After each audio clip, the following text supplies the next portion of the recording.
guys, it's Morgan here. So today I'm making a video about honors classes, AP classes, IB classes, dual enrollment classes, and what the heck it all means and what it does for you in your high school career.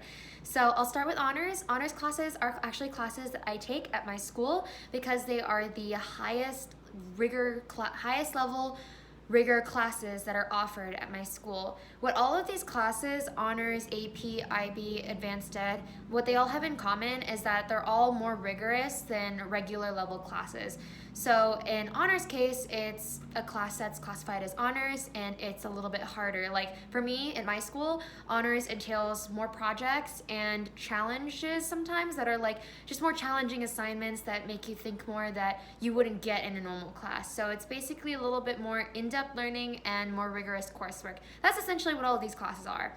And AP stands for Advanced Placement. I'm sure a lot of you guys in high school already know what that is. Of course, I didn't because I go to a school that doesn't offer Advanced Placement, and that's okay. And I'll get to that a little bit later. But advanced placement is also essentially the same thing as honors classes, but the major difference between honors and advanced placement is that in advanced placement you take AP tests at the end of the year, and I don't know what exactly the scoring is. I believe it's out of 5, but depending on what score you get in an AP class, you can also use that AP class to replace that course if you were to take it again in college. For example, if you take AP Calc AB and you had a requirement to take Calculus 1 in college, and Calculus 1 is the equivalent of Calculus AB, and if you got, let's say, a 5, which is the highest score on an AP test for Calc 1, then you would be able to use that AP score and say, okay, I don't have to take that class.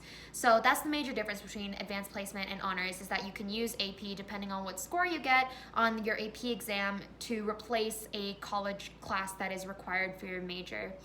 But AP classes, I know that you can take an AP class, but in order to get credit for that AP class, you have to get a certain score on the AP exam, and that can be anywhere from a 3 or a 5, I believe, but certain colleges are different. So I know that some colleges will take an AP class where you got a 3 on the AP exam, but some colleges will also only take a 4 or a 5. So that's really something to look into when you're thinking about AP classes and if you're going to use them to replace your college classes. And now on to IB, which stands for International Baccalaureate. So International Baccalaureate is offered at schools that have IB programs. A couple of examples in the Sacramento area is Mira Loma High School has an IB program, and I believe Inderkum High School has an IB program. I'm sure that's more than that, but I'm not sure of any of the others. I just have friends that go to those 2 schools. So the IB program, how it works is basically all of your classes are AP level. AP and IB are actually weighted the same on GPA, so regardless of what anyone tells you, there is not really a difference between AP and IB, although the major difference between AP and IB is what IB stands for, which is International Baccalaureate. They actually have IB programs around the world, which is why it's called International Baccalaureate. And it's really great for people in other countries because if they're studying in another country or you're born somewhere else and you want to go to college in the United States, then IB is perfect for you because then your credits will all transfer.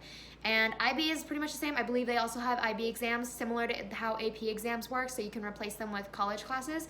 But I also know from a couple of friends' experience that sometimes you have to do additional projects. So being in an IB program is essentially like AP immersion because all of your classes are advanced and more rigorous coursework, and then you'll have additional projects on top of that. So it's a little bit more difficult than just taking 1 or 2 AP classes. It's having all of your classes being at that level and some additional coursework on top of that to gain the distinction of International Baccalaureate.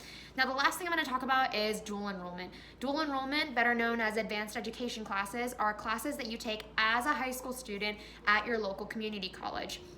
I did this personally and I absolutely loved it. I would recommend it to anyone who can do it.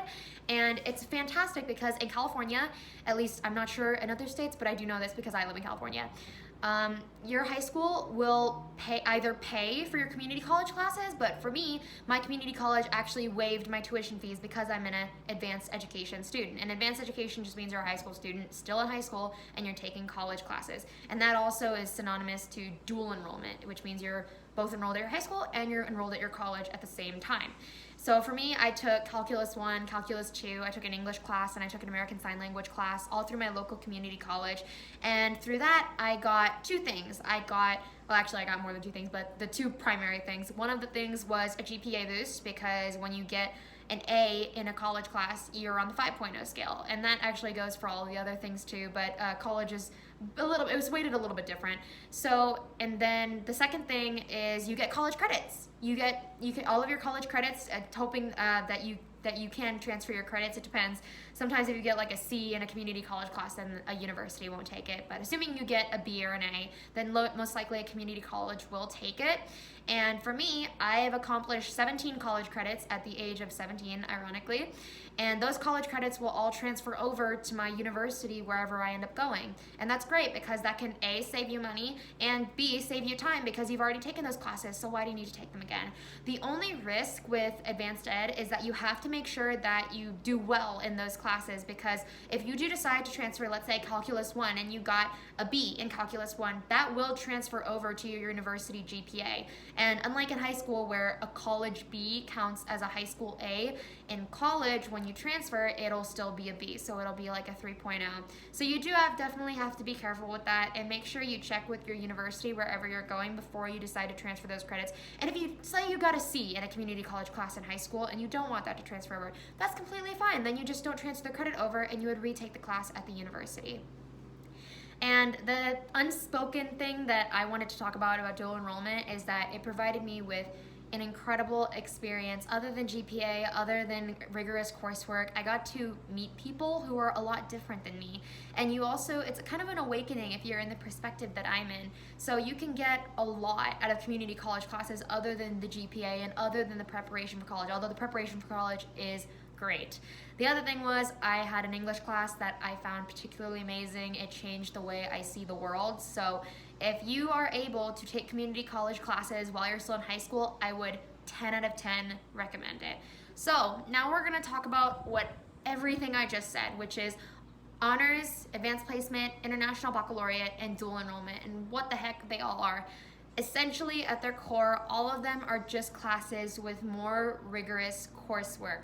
But the difference is that AP, IB, and dual enrollment will get you college credits. And for AP and IB, it really just depends on how you do on your AP and your IB exams.